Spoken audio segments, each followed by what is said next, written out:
Welcome, everyone, to the C-Suite Marketing Perspectives podcast. I'm Steve McDonald, your host. And we have a really special opportunity today. We have Megan Howe on. Now, Megan, you're the Chief Sales Officer at Oversight. You've been a Chief Revenue Officer. You've been in sales most of your career, but you've got a very unique perspective. Not unique in that marketing and sales need to work together, but your perspective is how do we actually get marketing more involved in sales? So we're going to explore that today in the podcast. But maybe first, before we do that, if you could delve into your background a little bit more and explain a bit more about who you are. Yeah, absolutely, Steve. Thank you so much for having me. I'm super excited to be here today and certainly share whatever perspective I might be able to from my position as a current chief sales officer at Oversight based in Atlanta, as you mentioned. So a little bit about my background. I have been in sales for my entire career, started in the payroll HCM space.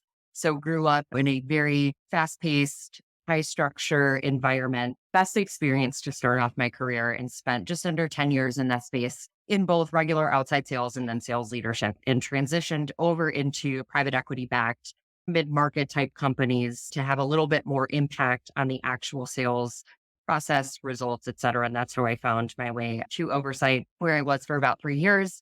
Left the business for a little bit and was a first-time CRO at an AML KYC compliance company, and then returned to Oversight a little over a year ago in the Chief Sales Officer role. Super excited to be here and am very passionate about the topic that you and I have spoken about and that you introduced to your viewers, which is not only the relationship between sales leaders and marketing leaders and sales teams and marketing teams and BDRs and AEs and all of the different flavors of demand generation, but really how the involvement can get stickier, stronger for the ultimate goal of not only synergy between the two teams, but faster deal cycles, more top of funnel revenue, but most importantly, revenue that gets to the bottom of the funnel and out to hit our top line numbers. I want to just start it off because I'm going to read a quote from Gartner that came out this last year. And it talks about this marketing and sales alignment. And it says organizations prioritizing sales and marketing alignment are nearly 3 times more likely to exceed new customer acquisition targets, 3 times more likely. What we're talking about here is just a nice to have. I mean, if we're revenue focused, all CMOs and certainly CROs and CSOs, we're trained to be very pipeline driven, revenue focused these days. This alignment isn't just we need to have it because we need to work together better. This is about the overall growth and vitality of the company, the organization, right? And the mission and the goals that we have for growth. It's not a small subject matter is, I guess, the topic here, but maybe just tell us just a little bit from your point of view, why, and you suggested the title for the podcast today, how do we get marketing more involved in sales? What does that mean to you and why? Okay, so that quote is interesting. There's a lot to unpack there, right? Because I think historically, as you said, it's not just important, and I'll use this word lightly, culturally, to say we have a unified relationship. And I also don't think that it's important only from a business professional standpoint to say we're checking the box on a strong go-to-market front. What I unpack from that, and the reason I'm excited to talk today, and by the way, I don't purport to have all of or any of the answers on this topic. It's just something that I'm very passionate about and a high topic of conversation in my mastermind groups. But it's just, how do we do this? Because it's absolutely critical to the success of the business. How does go-to-market take a different form in not just saying we want more pipeline or we want more leads? To me, it's just the why behind all of that. Like, why are we doing this and how do we do it better, quicker, faster, stronger? From both teams' perspectives. I don't want to bring up historical stereotypes from either the marketing audience or the sales audience. I think it's easy for sales teams and sales leaders to say we need more leads, we need better demand gen, we need better qualification. I think it's probably easy for marketing leaders to say, okay, if I give that to you, is sales going to work it appropriately? How do I have the confidence that you'll act on the leads with the right speed? So to me, I think that synergistic understanding of the why and the how pieces behind that Gartner quote are really the magic to going into 2024. And I think it's more critical than ever, whether it's with tools like ChatGPT or Bard or anything that continues to come out. Our buyers in SaaS, outbound B2B sales are more educated than ever. I'm sure that I don't know if most SaaS buyers are spending their time in ChatGPT looking for suggestions on what software they should buy to solve XYZ problems. But the fact is, it exists. And I think without that conjoined effort between marketing leaders and sales leaders to be able to say, we both respect that people are at all different points of their buying journey. How do we meet them there? How do we improve upon the communication? How do we meet those very sophisticated buyers that are already mid to late sales cycle and understand the pieces of content, communication, collateral that might even accelerate that, bring in additional stakeholders, touch different people in the business figuratively to be able to say, hey, there is an active cycle with this ABC company. And now all of a sudden they're all over my phone and my newsfeed, right? How can we strategically work together as two units to be able to capitalize on modern technology to meet modern buyers exactly where they are, again, with the ultimate goal of success for the business and deals coming out the bottom of the funnel? And something that you said right before we started to record here, you actually said that you think it's incumbent upon sales to understand more about marketing and marketing to understand more about sales. So this partnership is a curiosity. What makes great marketing? So therefore, how it can impact sales better in reverse from the chief marketing officer looking into sales. And you also mentioned this modern buyer. And there's the self-serve trend where they're doing more and more research, same amount of time. They don't have more time in the day, but they're doing more research. And so therefore, they don't want to talk to us as a company till later on in the process. Now, that has huge implications. What that means is that if we're going to get conversations started earlier in their buyer's journey, then we have to be able to engage with them earlier and earlier. That leads to then more content, higher level content that is advising and helping from a position of expertise. So therefore, the alignment between marketing and sales and getting marketing more involved in sales, really that's buyer led if you look at it and that based on what they're doing. So tell me a little bit about this modern account based marketing process that needs to happen to address these trends and things that are happening in the marketplace. How do you think about that in an ABM world? Yeah, it's a great question. And the disclaimer that I'll give, and probably part of the genuine curiosity to understand and read books about ABM and try to meet leaders like you and CMO from the last company that I worked with is one of the most brilliant marketing minds that I worked with, is so that I can acknowledge that I could never do that side of the house and vice versa. I want to make sure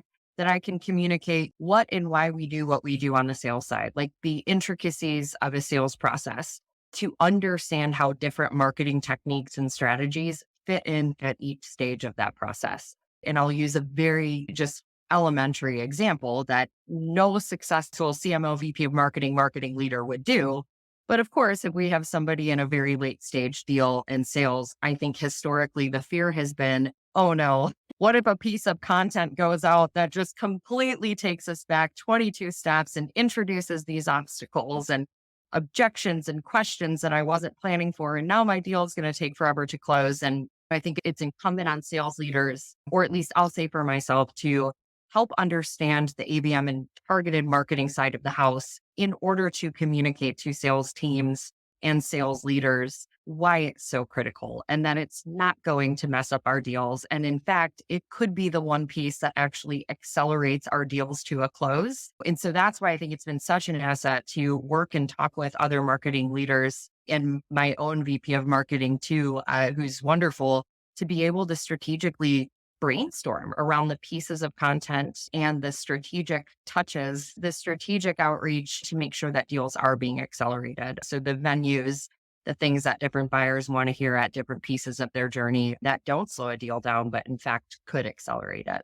Those pieces of content you're talking about, no buyer wants to be sold to. They want to Yeah. be advised. They want to be helped. They want to be supported. And so that content that isn't and in any ABM process, right? You can't just sell, sell, sell, sell, sell. You've got to be positioning yourself as that trusted advisor, as somebody that is supporting, helping, educating. And so it's very important. But that's typically that can be some of the hardest content to create. That's the content that you could label as thought leadership content, however we want to do that. But there was a fantastic line in a Forbes article that said, content marketing solves problems.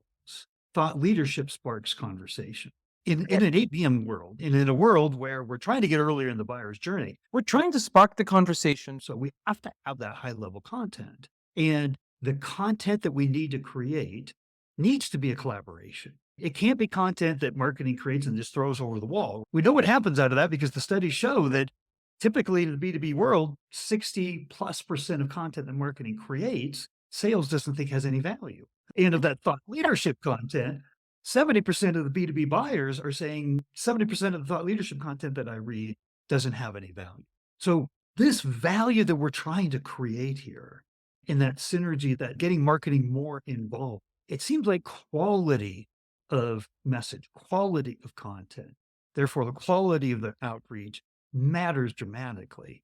But I'd love to get your opinion on that and your thoughts. It does. Quality certainly matters, right? I think quality and timing also. And there's always going to be what I would call the common requests from both marketing and sales pieces of the org. Okay, yes, our testimonials, great. Our featured podcasts or webinars with trusted advisors and partners that give us credibility and branding. I feel like that type of content always and forever will have a home and a place at any stage of a sales cycle for educated buyers, new buyers, whatever that might look like. But I do think continuing to whittle down beyond just the things that we tend to obsessively talk about, who's our ICP, what's our target market, and how do we market to those verticals. All of those pieces are critical to any successful funnel generation or sales deal cycles, marketing success, et cetera. But the quality of the content for the buyers at different stages, maybe within a vertical. Do we see anything? And there's tools out here, thank goodness, that help do some of this whittling down for us so that we're not trying to do tally marks of how many people hit our website from a certain vertical or industry. But I think in personally what we work on internally is looking at our different verticals, who in our customer base shapes different types of messaging, what tends to resonate even within the client base with our client advisory boards, and then test that from a go-to-market perspective. I also think quality of content has a testing component to it. As the statistics that you shared, it's one thing for what salespeople might think works, but then all of a sudden the thought leadership that we all think is going to crush it in the market, 70% of prospects, if they don't think that it's helpful or it doesn't spark a conversation, that it doesn't matter. So I think it's a complex science, I would say. There's an A/B testing component to make sure that what we're defining as quality is actually quality that's well received in the market by our buyers. And there's the quality, and you said the timing, and there's the dilemma too of, and marketing's constantly trying to figure this out, short term versus long term. A lot of people could say product marketing, we need a lot more focus on that to help close deals that are in pipeline. We need a lot more thought leadership content, right, to get deals into the pipeline. In fact, we had a three-time B2B CMO on a couple of months ago, and she said, look, here's the way I look at it is that today's brand is tomorrow's demand. And if we do Mhm. that, that will actually take cycles away from the sales process, because then the sales team doesn't have to position themselves as much in the beginning of the sales cycle as that trusted advisor, as if they're coming in known as a trusted advisor. So I don't know what your thoughts are on short term versus long term, and this idea of today's brand is tomorrow's demand. So you nod to that. So I'd love to get your thoughts.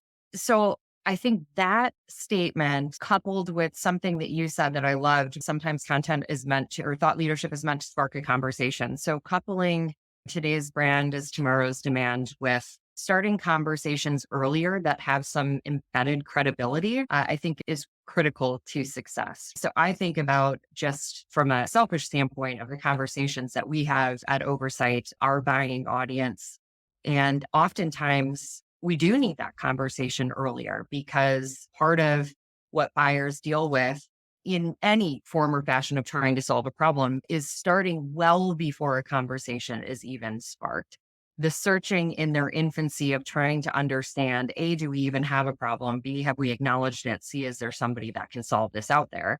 So with the appropriate branding, and I don't want to steal this person's quote, but today's brand, what's out there in the marketplace from an intent and a search-driven perspective could help accelerate those types of conversations earlier on. So I do think that sometimes the short-term pieces are necessary, but there's a much longer-term game that pays off from consistent and constant branding focus beyond just How many conversations are we having? How many webinars do we do per month? How many in-person visits or trade shows or whatever are we doing? All of those pieces, again, are critical. But what's the difficulty of how do you capitalize on making sure that today's brand does turn into demand tomorrow? Which is, of course, I'm sure, the struggle and the science and the testing behind your entire marketing leadership audience. And it's something that's interesting. I wrote down, by the way, because I love, and I'm going to steal the way that you phrased it, conversations with embedded credibility. It's another way of saying we're doing the job right in terms of brand and Yep. positioning ourselves as leaders and trusted advisors. So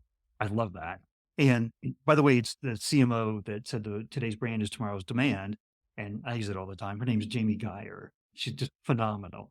But one of the things that I wanted to ask was that the idea here is that it takes sales cycles away at the beginning, but it accelerates sales cycles all through the ABM process. And the acceleration of the sales cycle through the ABM process is because we can't just sell, but we have to be sharing things of high value, high credibility. If we're not constantly producing things of high value and high credibility, then we're going to lose the ability to add that into the sales process, where branding, thought leadership can be seen as longer term. We need to be doing it. But guess what? I got a quota over my head.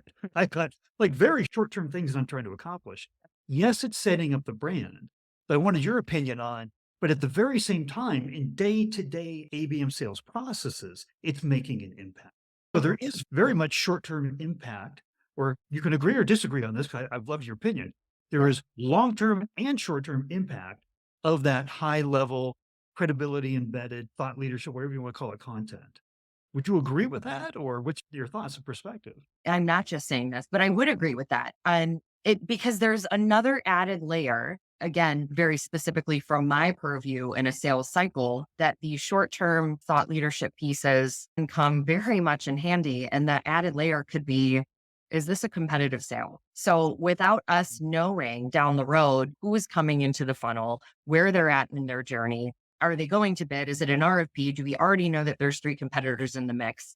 And again, to give the very sales leader type statement that I should have prefaced this with, every sale is a competitive sale because somebody could choose to do nothing. But what I'm speaking to and why I agree with your statement is if we're in a head-to-head comparison between somebody else and there exists an entire library of branded thought leadership, and this other company was doing webinars sponsored by EY or PwC or whoever it might be, or they're a trusted partner of ABC company, and we've not put the focus on that short-term content, that later in a sales cycle, again, might create some question marks, objections to credibility. Why don't you have any branded webinars with somebody that's very prominent in the space, or a managed service partner? Are you skilled in what you say you do? Do you have studies with Gartner? And then the floodgates tend to open from there, where we're in a sales cycle then already on our heels, scrambling. And that's the danger point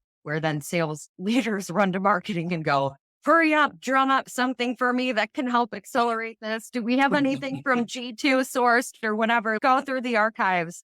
And that is just a recipe that none of us from a sales or marketing perspective ever want to find ourselves in. So I do agree with that balance, that the commitment to short-term content pieces that could attribute to really credible thought leadership later in a sales cycle is a very important piece of the cycle. That's great. Because I think we tend to get focused on what's right in front of us, but what's right in front of us, if we don't know if a thought leadership piece, a blog post or a podcast, or webinar or something, was that deciding factor at the end. Like, it's not a linear buyer's journey. It's spaghetti. And so the idea that, oh, the buyer's progressed to this stage in the buying journey. Therefore, we need very heavy focused, product marketing focused information, which is incredibly important. But we never can forget the fact that we need to constantly be positioning ourselves as leaders.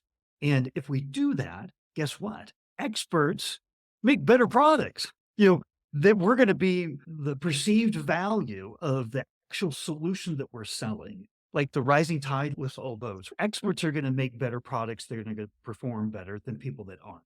That's something that we tend to forget. What I don't want to forget is something that we talked about earlier, though, that we want to talk about here, and that there can't be this real resistance to marketing getting involved in these later stages. You touched on it that like they're going to create a little bit of content, right? I've talked to marketing CMOs that are actually very heavily involved in the sales process, actually even being brought in sales presentations and meetings and discussions. And when you said earlier, I want to get marketing more involved in sales, there's this hesitancy to get marketing involved in sales because we might muck it up. Where is that balance? And what do you want to say to CMOs in terms of a path forward? Here's how I would like, as a chief sales officer, for you to be thinking about this.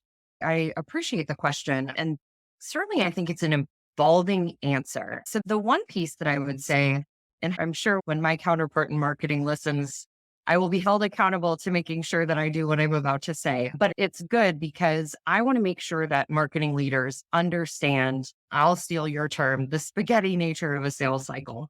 And I think oftentimes the disparity or the fear is too strong of a word, but the kind of that protectiveness of a deal of, okay, now it's in sales hands. Let's make sure that we're the ones that do this really just comes from the idea of if we in sales explained across the board, probably to the company, to product leaders, to marketing leaders, this is what a sales cycle might actually look like when a buyer comes into the funnel, when they're at this piece of the funnel. I just find that open dialogue behind this is why we need different types of involvement at different stages of the game. Um, just that simple conversation and open feedback loop, which we do a really great job at Oversight between our sales and marketing teams, helps tremendously to, I think, disarm both teams in terms of, okay, marketing is now not feeling the pressure of, am I going to muck up this deal? Does the salesperson already have a red flag up based on the content that I believe will be helpful? Too many things are happening in a silo. And when things happen in silos, there's never any good outcome. And so I think really my take on that is first, just open up the curtains, have an open conversation about the intricacies of what a sales process or a buying journey could look like. And also understand that enterprise sales is tricky. Steve, and so does your audience. It's tricky. There could be a new buyer that comes in a deal that we would stage 4 or late stage in Salesforce. And that could mean something very different for how marketing needs to get involved than maybe a deal that has been more linear. Knock on wood, we all hope those fall down to us. But at the same time, I think that it's really just the open dialogue behind how a sales process could transgress and how marketing could best be involved. And I think it's easy enough. We've got standing strategy meetings between marketing and sales, both the full teams, and then, of course, my marketing leader and I to say what's going on in the pipeline. And it's less about our team from a sales org perspective going, what are you bringing me into the pipeline? And the marketing org going, what are you closing this week that we've contributed? And more of, okay, what is where? Who is the profile of the buyer? How many people have entered each stage of this process? Who do we think? It's all those questions from almost a deal inspection perspective that I think we all need to be very open having. Nobody wins from being secretive or defensive. As a sales leader, I've been known to say, we don't have to win alone and we sure as heck don't have to lose a deal alone. Whoever wants to sit in, at least on our strategy sessions, is welcome to come and listen to us talk about our deals. It's an open forum, at least in my team calls. And I would encourage just your audience, other sales leaders, marketing leaders to ask, hey, can we come listen to maybe a forecast session? Or if you record them in Gong or Chorus, is it okay if we go listen to how you talk about your deals? And I think that then helps to influence what might be a traditional way of thinking. This is how we should market to this very specific deal, persona, vertical, et cetera, and can help say, oh, that's something different that I haven't heard before. Maybe now we can use that to open the conversation around either different content or different types of outreach to be able to accelerate the deal. I hope that answers your question. That was very circuitous in nature. Yeah, we did, because marketing doesn't have a log on all the great ideas for content. We just don't. But we need ideas that spark. We say, oh, if we're sitting in that forecast or we're sitting in on the regular sales meetings, we're like, this is the 4th week in a row I've heard the same thing. Or I never thought about that before. It happens all the time. It's only the collaboration.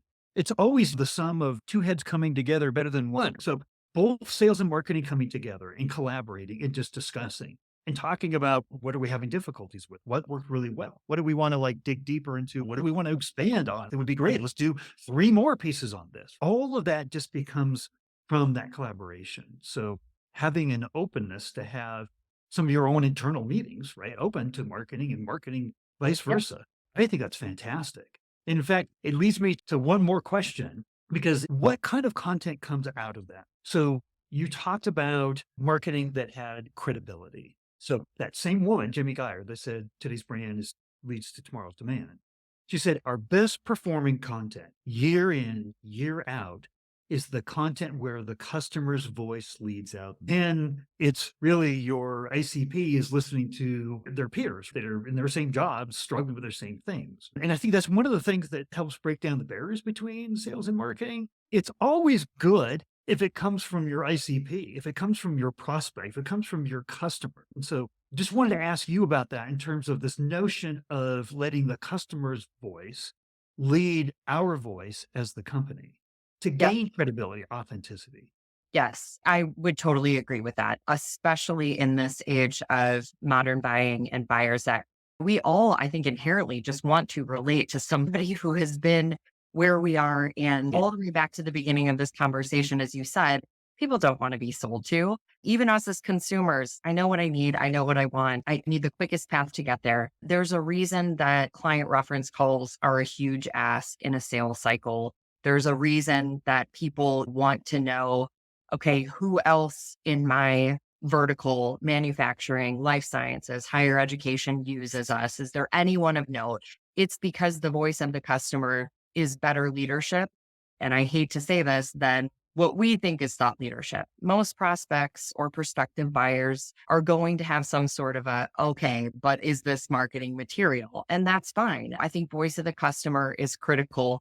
Before I expand a little bit on that, whether this will get me in trouble with sales leaders or not, or hopefully disarm some of the marketing leaders, the perfect pitch deck is never going to close a deal. Okay. I think we all need to come to terms that at some point still, the reason that people are in sales is there's going to be an art and a finesse to messaging and getting people to the point of actually making a purchase decision. So the pressure of, if only I had the best piece of collateral, I would have closed this deal. I'm going to call bluff on that one. Because of that, I think it should help focus more on the things that do matter, and voice of the customer is huge. When we go to either conferences or trade shows and have speaking sessions, panels, roundtables, more often than not, I would say the highest attended are those where we're speaking with a customer, or we're there on stage supporting a customer or facilitating a conversation with a customer.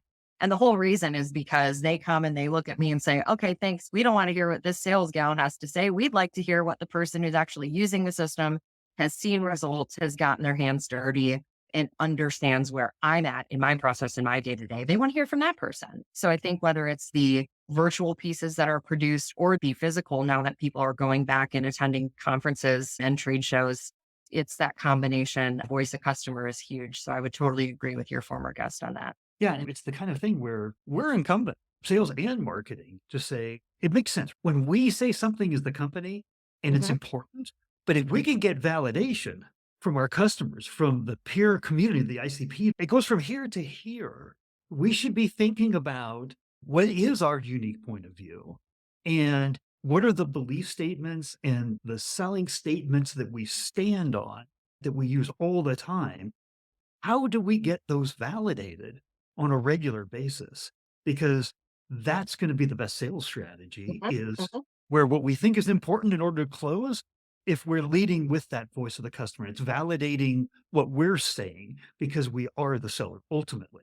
It tears down walls. It tears away the defense shield that goes up when we all know we're in a sales conversation because we get sold to too. We've covered so much territory, and I know we could go on another hour, hour and a half easily.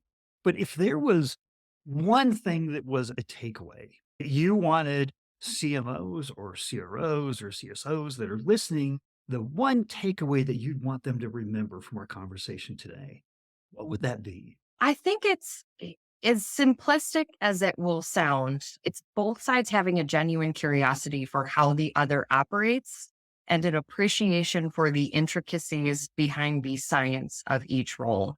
We've covered a ton, certainly. And it would be easy to say content here and accelerate our deals here, but really none of that gets accomplished. To me, at least a true understanding of the why behind each respective organization's role. So I'm curiously from a sales perspective, if there's a piece of content or a webinar or, hey, we're going to this specific speaking engagement. Okay, why? I want to hear the thought process behind it, what we expect from an outcome. And conversely, that marketing should feel comfortable on speaking to salespeople. How do you take your deal from this? And why is it that when maybe somebody more senior or two additional stakeholders come in, it almost feels like the deal goes backwards? Opening up that dialogue for the two to talk and sales to say, no, actually, this is a really good thing. Even though it might be a teeny tiny step backwards and we have to revalidate things, this actually catapults us forward.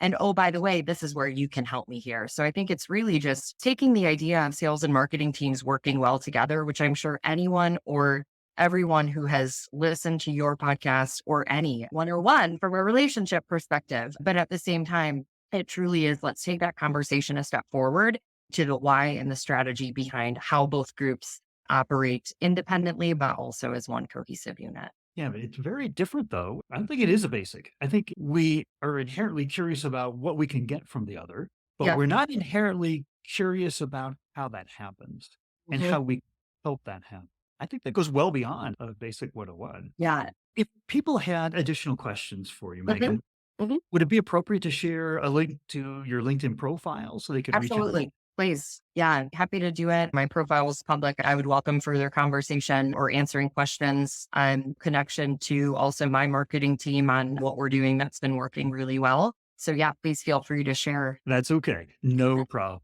Thank you very much for coming on and sharing your Yeah. insights. Thanks so much, Steve. I appreciate it. Take care.